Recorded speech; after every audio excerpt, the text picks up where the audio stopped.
പാലായിൽ വിദ്യാർത്ഥിയെ സഹപാഠികൾ ചേർന്ന് നഗ്നനാക്കി ചിത്രങ്ങൾ പകർത്തി പ്രചരിപ്പിച്ചതായി പരാതി. ദൃശ്യങ്ങൾ ഉൾപ്പെടെ പുറത്തുവന്നതോടെ വിദ്യാർത്ഥിയുടെ അച്ഛൻ പാലാ പോലീസ് സ്റ്റേഷനിൽ പരാതി നൽകി. പാല സെന്റ് തോമസ് സ്കൂളിലെ 9ാം ക്ലാസ് വിദ്യാർത്ഥിയെയാണ് ക്ലാസ്സിലുള്ള മറ്റു വിദ്യാർത്ഥികൾ ചേർന്ന് ഉപദ്രവിച്ചത്. ഈ മാസം 10-നായിരുന്നു സംഭവം.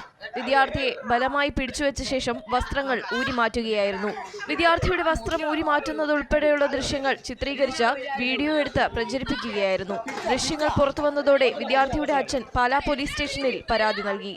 സഹപാഠികളായ 7 പേർ ചേർന്നാണ് വിദ്യാർത്ഥിയെ ഉപദ്രവിച്ചതെന്നാണ് പിതാവ് ആരോപിക്കുന്നത്.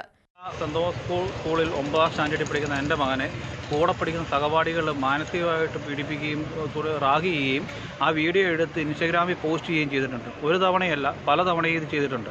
സ്കൂളിൽ പഠിക്കുന്ന പിള്ളേർക്ക് ഒരു സുരക്ഷിതത്വവും ഇല്ല. സാറന്മാർ ഇത് അറിയുന്നില്ല. അവരോട് ചോദിക്കുമ്പോൾ ഞങ്ങൾ കാണും. ഒരു തവണയല്ല, പല തവണയത് കൂടത്തിൽ പഠിക്കുന്ന പിള്ളേർ തന്നെ ഈ വീഡിയോ എടുത്ത് മൊബൈൽ സ്കൂളിൽ കൊണ്ടുവന്ന വീഡിയോ എടുത്ത് ഇൻസ്റ്റഗ്രാമിൽ പോസ്റ്റ് ചെയ്തേക്കുന്നത്. ഇതിനെതിരെ നടപടി സ്വീകരിക്കണം. സെന്റ് തോമസ് സ്കൂളിൽ നിന്ന് ഒരു പിള്ളേർക്കും സുരക്ഷിതമില്ലാത്ത രീതിയിലാണ് അവിടുത്തെ പ്രവർത്തനങ്ങൾ നടക്കുന്നത്. എന്ത് വിശ്വാസത്തിന്റെ പുറത്താണ് ഞങ്ങൾ ഈ പിള്ളേരെ സ്കൂളിലേക്ക് വിടുന്നത്? വിശദമായ അന്വേഷണം നടത്തിയ ശേഷം നടപടിയെടുക്കുമെന്ന് പോലീസ് പറഞ്ഞു. അമൃത ന്യൂസ്, കോട്ടയം.